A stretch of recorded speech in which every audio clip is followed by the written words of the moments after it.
Good morning students, कैसे हैं आप सब। आज हमारा टॉपिक है एंडोर्समेंट के टाइप्स, यानी कि लास्ट वीडियो में जो हमने एंडोर्समेंट के बारे में बात की थी, तो आज हम उसके काइंड्स के बारे में, उसके टाइप्स के बारे में बात करने वाले हैं। एंडोर्समेंट कई टाइप से हो सकता है, कई तरीक़ों से हो सकता है। जैसे सबसे पहले है जनरल एंडोर्समेंट। तो जनरल एंडोर्समेंट का मतलब ये है कि आप अपने साइन करेंगे, लेकिन आप उसमें किसी भी पर्टिकुलर पर्सन का नाम मेंशन नहीं करेंगे।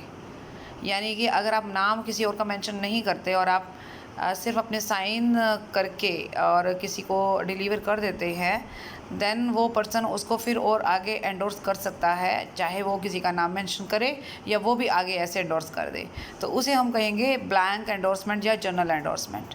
तो जनरल एंडोर्समेंट में हम, यानी कि जो भी पर्सन एंडोर्स करना चाहता है तो वो एंडोर्सर है, और जिस पर्सन को एंडोर्स करना चाहता है उसे एंडोर्सी कहेंगे, और एंडोर्सी का नाम वो मेंशन नहीं करेगा। Right, okay. नाउ नेक्स्ट है हमारा स्पेशल एंडोर्समेंट, यानी कंप्लीट एंडोर्समेंट। अभी यहाँ ब्लैंक था, ब्लैंक का मतलब इसलिए था क्योंकि उसमें किसी और पर्सन का नाम मेंशन नहीं था। यहाँ पर हमने उसको कंप्लीट कर दिया, यानी हमने अपने भी साइन कर दिए और उस पर्सन का नाम भी मेंशन कर दिया जिसको या जिसकी फेवर में हम एंडोर्समेंट करना चाह रहे हैं। ठीक है, तो स्पेशल एंडोर्समेंट जो है वो इस तरीके से ही मानी जाएगी कि उसमें you will have to mention the person to whom you want to make the payment, right. या जिसके ऑर्डर पे पेमेंट, या तो उसको पेमेंट मिली, जैसे हमने लिख दिया पे Ram or to his order. लेकिन अगर आपने ऐसा कुछ यहाँ नहीं लिखा तो उसे हम ब्लैंक कहेंगे।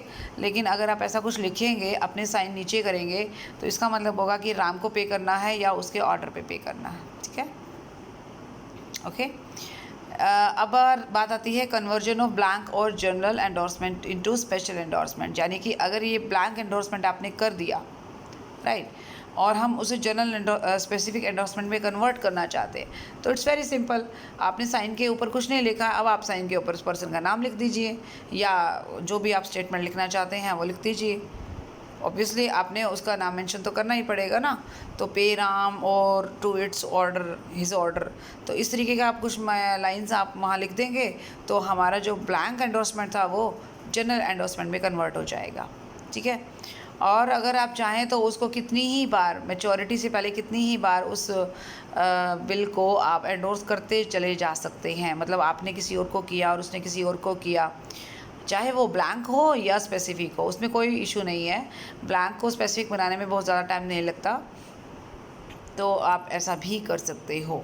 ठीक है, तो स्पेशल एंडोर्समेंट हम इसे कहेंगे, जैसे हमने यहाँ लिख दिया पे सी और टू हिज ऑर्डर, तो ऐसा कुछ भी जो आप मेंशन करना चाहते हैं वो कर सकते हैं।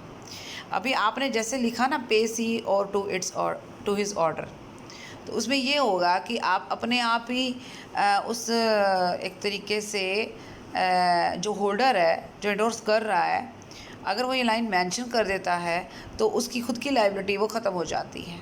लेकिन अगर वो कुछ मेंशन नहीं करता तो वो तब तक लायबल रहेगा जब तक कि बिल की पेमेंट नहीं हो जाती। एक ये भी ख़ास बात है हमारे स्पेसिफिक एंडोर्समेंट में। स्पेसिफिक एंडोर्समेंट में जब आप एंडोर्सी अपने साइन के साथ कुछ इस तरीके के स्टेटमेंट लिखोगे, तो आपके खुद की लायबिलिटी जो है वो ख़त्म हो जाएगी। तो यहाँ पर आप देख सकते हो एक लाइन क्लियरली लिखी हुई है, होल्डर डज नॉट इनकर एनी लायबिलिटी, वो उसकी कोई लायबिलिटी नहीं रहेगी एज द एंडोर्सर। हालांकि देखो, एंडोर्सर की लायबिलिटी नॉर्मल केसेस में यही रहती है कि जब तक बिल की पेमेंट आगे मिल नहीं जाती तब तक आप वो लायबल रहोगे। मान लीजिए मैंने एक 5,000 का बिल आपकी फेवर में एंडोर्स कर दिया है, मैंने आपको पैसे देने थे 5,000 पे, तो मैंने एक बिल जो मैंने एक अपनी फ्रेंड पे लिखा था जिससे मैंने लेने थे, वो बिल जो है मैंने आपकी फेवर में एंडोर्स कर दिया। लेकिन जब तक आपको 5,000 मिल नहीं जाते तब तक मैं भी लायबल रहूँगी आपके प्रति, है ना। ये बात जो है बताना चाह रही थी मैं। तो ब्लैंक में ऐसा, वही जो नॉर्मल मैंने बात बताई वो ब्लैंक में तो चलता है, स्पेसिफिक में ये हो जाता है इस तरीके से कि जो होल्डर है उसका लायबिलिटी नहीं रहेगा as the endorser of the instrument, अगर वो ऐसा कुछ स्पेसिफिक मेंशन कर देता है। वो साइन करेगा अपने नाम के और कन्वर्ट कर देगा जनरल एंडोर्समेंट को स्पेसिफिक एंडोर्समेंट में। ठीक है, और ट्रांसफ़र कर देगा इंस्ट्रूमेंट को किसी और पर्सन को जिसको भी वो देना चाहता है।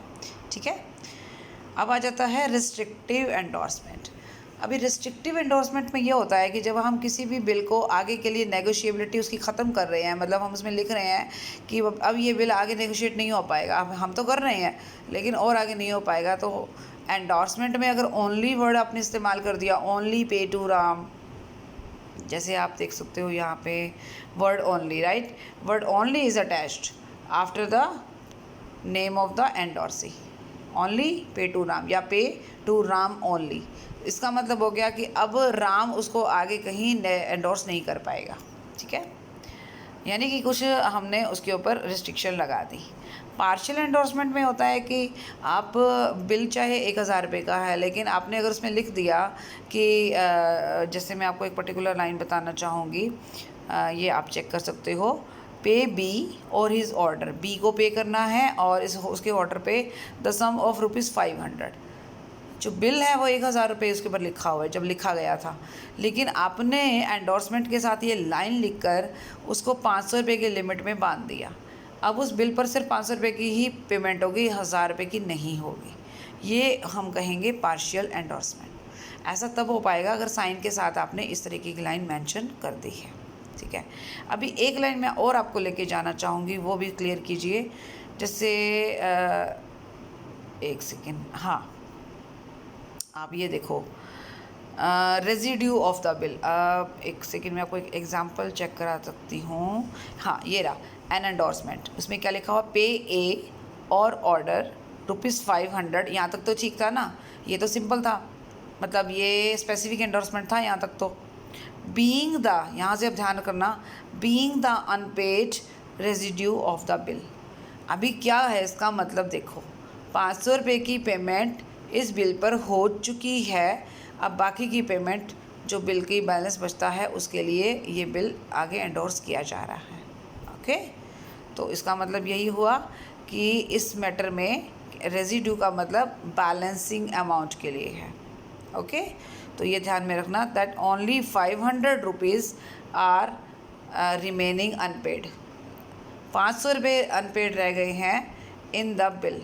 जो आपने यहाँ लिखा ना, पे ए और ऑर्डर, मतलब 500 रुपये देने हैं जो बचे हुए हैं, इसका मतलब कुछ पेमेंट हमारी पहले हो चुकी है। मान लीजिए बिल 1500 रुपये का है और मैंने यहाँ लिख दिया पे ए और ऑर्डर ₹500, इसका मतलब 1000 रुपये जा चुके हैं, उस बिल पे पेमेंट हो चुका है, सिर्फ अब 500 रुपये बचे हैं, वही देने हैं, ठीक है। तो आपने इन दोनों की वर्डिंग को ध्यान में रख लिया। पार्शियल में 2 तरीके की वर्डिंग उसने इस्तेमाल की है। फिर आ रहा है कंडीशनल एंडोर्समेंट।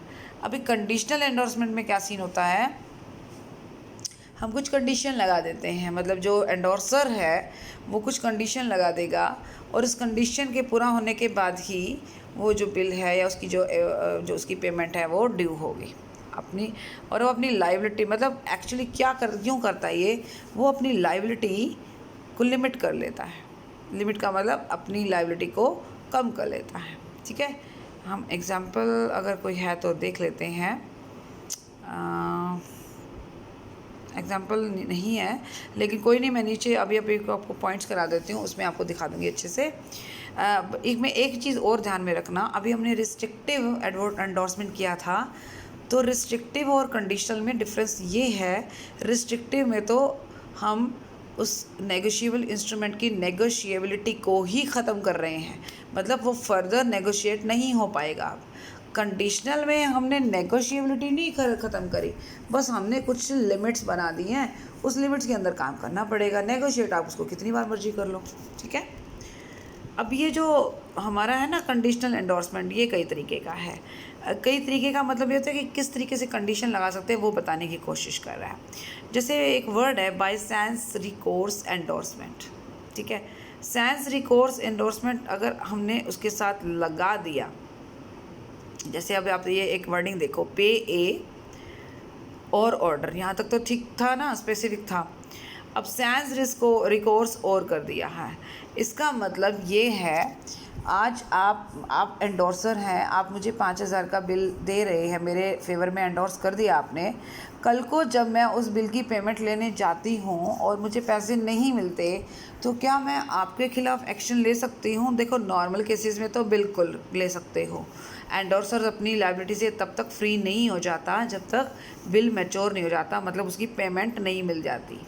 लेकिन अगर आपने उसमें एंडोर्स करते समय ये वर्ड इस्तेमाल कर लिया सैंस रिकोर्स, या एक और वर्ड भी है विदाउट रिकोर्स टू मी, एक तो है ना सैन रिकोर्स और एक है विदाउट रिकोर्स टू मी, मतलब अगर कल को बिल डिसऑनर हो जाता है तो मैं जिम्मेवार नहीं रहूँगी। तो इससे क्या होता है, होल्डर अपनी लायबिलिटी से फ्री हो जाता है एंडोर्स करते ही। क्लियर होगी बात? तो ये ध्यान में रखना कि इस तरीके का वर्ड हम इस्तेमाल करेंगे तो उसका मतलब क्या होगा। नेक्स्ट है फैकल्टेटिव एंडोर्समेंट। फैकल्टेटिव एंडोर्समेंट में ये होता है कि नॉर्मल रूल होता है जब डिसऑनर होता है ना बिल, तो जैसे ही बिल डिसऑनर होता है तो हमें जिसको पेमेंट मिलनी थी उसको नहीं मिली, डिसऑनर हो गया, तो उस पर्सन की एक ड्यूटी ये है कि वो डिसऑनर का नोटिस देगा जो पर्सन लायबल था पेमेंट के लिए। मतलब अगर एंडोर्सर को आप लायबल बनाना चाह रहे हो तो आप उसको डिसऑनर का नोटिस दोगे कि भाई देखो पेमेंट डिसऑनर हो गई, अब आप मुझे पेमेंट करो। ठीक है, ऊपर वाले में तो उसने ये वर्ड लेके अपनी जान छुड़ा ली कि भैया मैं तो रिस्पॉन्सिबल नहीं हूँ अगर आपका क्या हो गया, डिसऑनर हो गया। लेकिन फैकल्टेटिव में ये सीन रहा कि डिसऑनर हो गया, जिम्मेवार तो मैं रहूँगा, लेकिन आपको मुझे कोई नोटिस देने की ज़रूरत नहीं है। नोटिस ऑफ डिसऑनर वेव्ड, इसका मतलब यह है कि नोटिस ऑफ डिसऑनर हमने आपकी जो एक ड्यूटी थी ना नोटिस देने की, उससे हमने आपको फ्री कर दिया, लेकिन हम जिम्मेवारी से पीछे नहीं हट रहे। यहाँ तो बंदा वो जिम्मेवारी से पीछे हट रहा है ना, लेकिन यहाँ हम पीछे नहीं हट रहे हैं, बस आपको नोटिस देने की ज़रूरत नहीं है, बस इतना फ़र्क है। अब तो दोनों बात क्लियर हो गई हमारी, सैन रिकॉर्ड्स वाली भी और फैकल्टेटिव भी। नाउ नेगोशिएशन बैक का मतलब क्या है? अभी नेगोशिएशन बैक का मतलब ये होता है कि मान लीजिए ए ने बिल बी को एंडोर्स किया, बी ने सी को किया, सी ने डी को किया, डी ने वापस फिर ए को कर दिया। बाई चांस वो गिफ्ट जो है ना घुमा फिरा कर आपके ही घर पहुंच गया, है कि नहीं बात? तो अभी ये गिफ्ट तो है नहीं, इस पर तो पेमेंट मिलनी थी। अभी ए से मामला स्टार्ट हुआ था, वापस ए पर ही आके कहानी ख़त्म हो गई। जब ऐसा कोई सीन आता है और वापस उसी पर्सन के पास बिल आ जाता है, तो बीच की जितनी भी बंदे थे, मतलब बीच के जितने पर्सन थे, जैसे ए और के बाद बी, बी के बाद सी, सी के बाद डी, डी के बाद फिर से ए, तो ये जो बी, सी और डी है, ये तीनों अपनी लायबिलिटी से ऑटोमेटिकली फ्री हो जाएंगे जैसे ही ए वाला बिल वापस ए के पास पहुंच जाता है। ओके, तो इसे हम बोलेंगे नेगोशिएशन बैक। अभी सॉरी यहाँ थोड़ा सा ब्लर आ गया है, पर इसने थोड़ा एग्जाम्पल से बताने की कोशिश की है, छोटा सा इसने मैं पढ़ने की कोशिश कर रही हूँ। A bill is drawn as payable to A, एक बिल लिखा गया पेबल टू ए और ऑर्डर, ए ने एंडोर्स कर दिया bill in favour of B. अच्छा, ये वही वाला एग्जांपल है, इसको ज़्यादा सा टेंशन लेने की जरूरत नहीं है, मैंने आपको एग्जांपल दे ही दिया है। ए ने बी को, बी ने सी को, सी ने डी को, डी ने फिर वापस ए को। तो वापस क्या हुआ, ए के पास बिल आ गया, अब बीच की सारी पार्टीज फ्री हो गई। लेकिन एक छोटा सा पॉइंट उसने एक्स्ट्रा लिखा है, क्या अगर एक person makes sans course endorsement, मान लीजिए एक पर्सन ने सैन कोर्स एंडोर्समेंट कर दी and then again becomes the holder. अभी ये जो ए था, ए ने जब पहली बार बी की फेवर में एंडोर्समेंट किया था, ठीक है, तो सैन रिकॉर्ड्स वर्ड उसने साथ में लिख दिया था। उसने ये कह दिया भैया मैं रिस्पॉन्सिबल नहीं रहूँगा, अगर ये आगे आगे आगे बिल जा रहा है और कहीं डिसऑनर हो गया ना तो मेरी जिम्मेवारी नहीं है। ठीक है, नॉर्मल केसेस में एंडोर्सर की जिम्मेवारी होती है। तो अगर आपने सैन रिकॉर्ड्स लिखा एंड घुमा फिरा के वो बिल वापस आपके पास आ गया, तो यहाँ पर क्या है, बीच की पार्टीज जो है लाइबल रहेंगी। अभी ये देखो बी सी डी, यहाँ तो इसने ई भी ले लिया है, मैंने तो खैर डी तक ही लिमिट रखी थी। तो ए के बाद बी सी डी ई और वापस ए, तो बी सी डी ई अपनी लाइबिलिटी से फ्री नहीं होंगे। ओके, लेकिन ए फ्री हो जाएगा। हालांकि कमाल की बात तो ये है कि ए से ही मामला स्टार्ट हुआ था, लेकिन all of these parties are liable to a in case of dishonour. Clear हो गई बात? And he can recover the amount, ये बात भी क्लियर हो गई, from all or any one of them. ज़रूरी नहीं है कि वो बी सी डी तीनों को ही परेशान करे, एक बंदे से भी पेमेंट ले सकता है, वो आपस में फिर अपना एडजस्ट करेंगे।